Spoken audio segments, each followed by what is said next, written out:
and welcome to Maclog, Volume 4. Yes, my bad. Cut. Okay.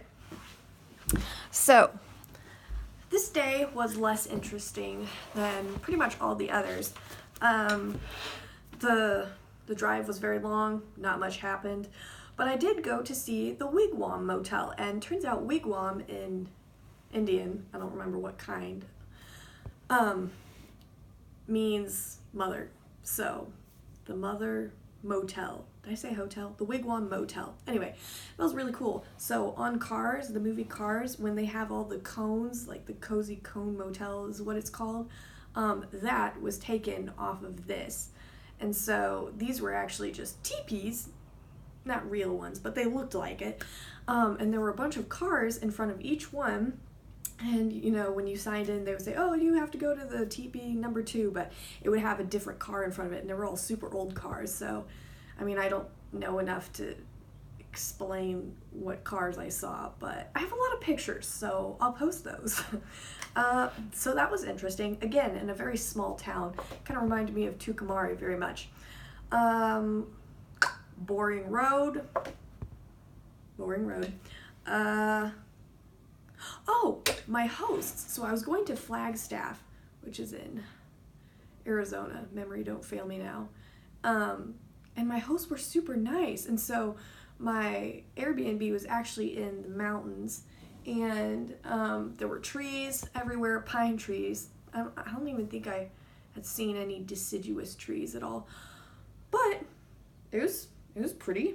I'm not really a mountain kind of person, but it was nice. But my hosts were really cool. So they were an old married couple, and the man had been in the Navy during Vietnam, and he was telling me stories about when he was in a submarine for like months on end, and sometimes him and the sailors would hear whales in the ocean, and like really near them too, and the ship would vibrate and stuff when they made their calls and sounds, and so I thought that was cool. And then also he went and joined the Peace Corps about 7 years ago, so he was probably in his 60s, and that was really cool. He took a bunch of pictures and showed me how the tribe had given them like goodbye gifts that were real arrows and a bow, and he had taken pictures of lions and leopards, and yeah, it was just really neat. So that was Flagstaff, and what also happened on the way there? Oh, not much, but now we come to my favorite part that I have been waiting for to document: road signs. It was very interesting. So along the road, I saw a bunch of signs that said things that were obvious, but also I saw some humorous signs, and so I thought I need to just start making a log of this. So the first sign up is called Blowing Dust Area. Literally, there's a diamond warning sign that says Blowing Dust Area. And, you know, they'll just be in random places, and where did I see those? New Mexico, I think. But yeah, it just kind of struck me as funny. So the next one is Don't Drive into Smoke. Where was I when I saw that? Probably Arizona. No, it was near Phoenix. I was kind of confused because I thought, well, okay, yeah, normally I wouldn't just drive into smoke, but like, what if there was smoke going across the highway, you know? What am I gonna do? Stop and turn around? It was just kind of like, well, duh, but also like, if there was smoke, what on earth would you do? Because you're in a 2-lane highway where both sides are going in the same direction. I don't know. And there weren't any exits near either, so I'm just kind of like, okay. The next one is I was going through some canyon, and I had to weave through some rocks, and there was this hill that I was going up, and there was a sign that said, Hill blocks view. And it's just kind of like, thanks! Duh! And then the next one says, watch for rocks. So I was driving, I had just gotten into Cali, and it was still very much desert. All of it's desert, but this was more desert than the rest. And so there was this big rock-like structure on the side, and it wasn't dangerous at all. It was kind of near the road, but it was just like rocks mounted on top of each other. And the sign was right in front of them, like rocks, sign, and it said, "Watch for rock." So I'll just kind of like, thanks. Oh, yes.